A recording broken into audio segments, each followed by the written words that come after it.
السلام علیکم۔ سرد ہواؤں میں جکڑے کراچی میں رمجم کی پیشنگوئی۔ کراچی میں ہفتے اور اتوار کو ہلکی بارش ہو سکتی ہے، شہری تیار رہیں۔ کیا آپ حالات حاضرہ سے آگاہی حاصل کرنا چاہتے ہیں؟ خبر کے پیچھے چھپے اصل حقائق جاننا چاہتے ہیں تو ابھی سبسکرائب کیجئے جلمل پاکستان کو اور ساتھ ہی گھنٹی کے نشان پر کلک کر دیں۔ آپ کو بتاتے چلیں کہ کراچی میں آئندہ 3 روز مطلع جزوی بارآلود رہنے کا امکان ہے۔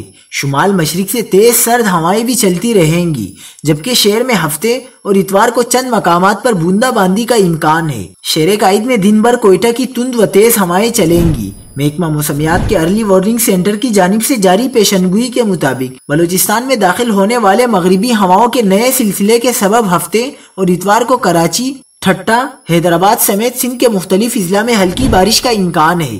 کراچی کے ساحلی اور مضافاتی علاقوں میں ہلکی پھلکی بارش اور بوندا باندی ہو سکتی ہے۔ کراچی میں ہفتے کو کم سے کم درجہ حرارت 8 سے 10 ڈگری اور اتوار کو 9 سے 11 ڈگری سینٹی گریڈ تک رہنے کا امکان ہے۔